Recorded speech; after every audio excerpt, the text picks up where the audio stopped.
Laissez-moi vous raconter une histoire, mon histoire. Je m'appelle Eric. Enfin, c'est le nom que nous utiliserons. J'ai aujourd'hui 53 ans. Mais ce que je vais vous confier remonte à l'époque où j'en avais seulement 27. C'était une période intense de ma vie.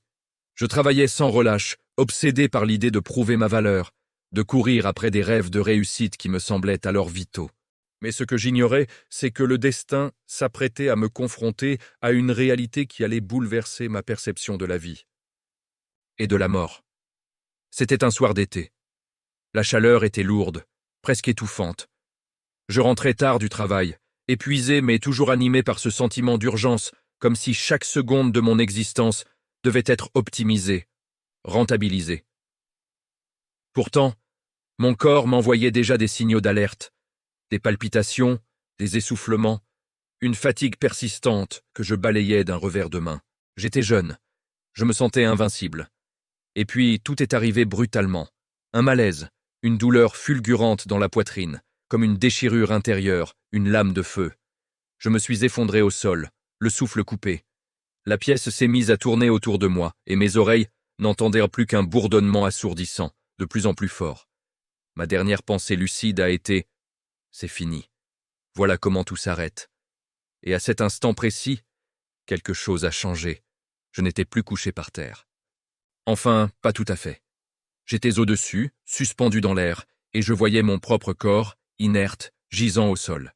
C'était complètement irréel. Mon premier réflexe fut la panique. Comment est-ce possible?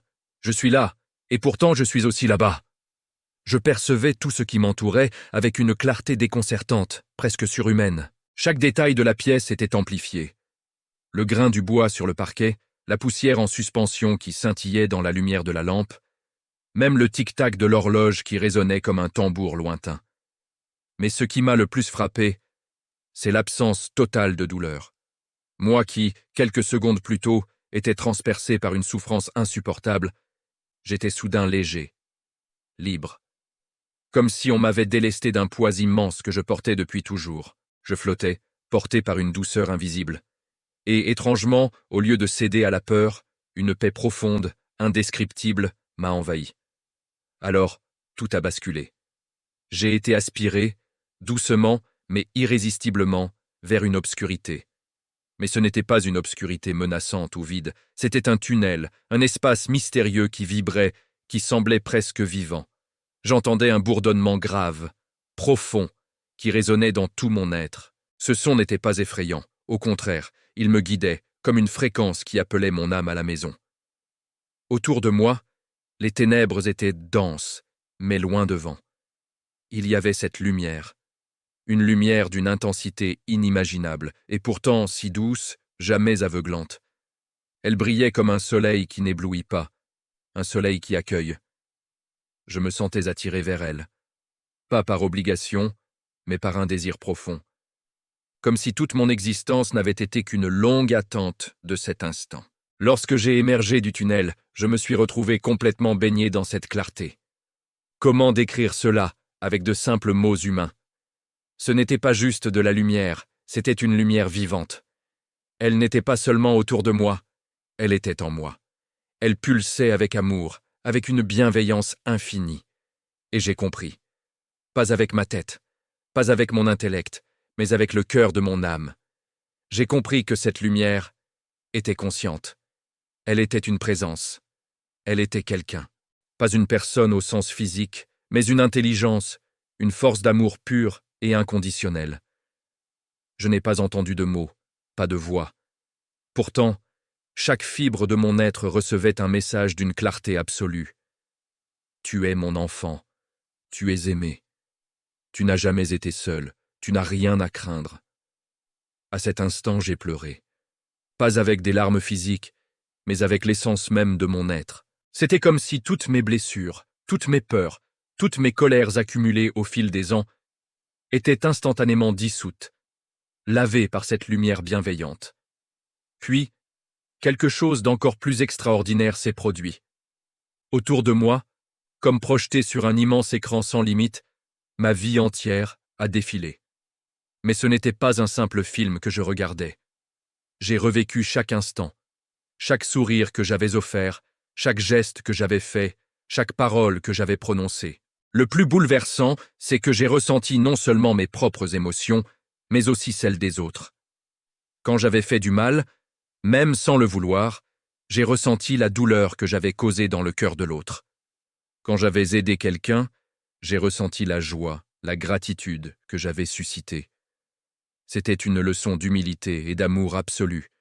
Il n'y avait aucun jugement, aucune condamnation, juste une vérité pure, objective, mais enveloppée d'une compassion infinie. La lumière ne me jugeait pas, et elle m'aidait à comprendre. J'ai vu combien de fois j'avais été aveuglé par l'orgueil, par la compétition, combien de fois j'avais oublié l'essentiel, l'amour, la bienveillance, la simple présence aux autres.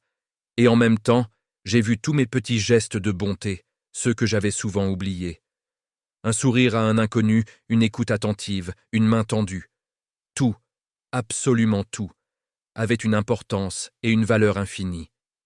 Après ce défilement de vie, j'ai senti que j'étais arrivé à un point décisif. La lumière m'a alors enveloppé encore plus intensément, et sans un mot, elle m'a transmis une vérité. Tu peux rester ou tu peux retourner, mais sache que ta mission n'est pas terminée. À cet instant, j'étais complètement partagé.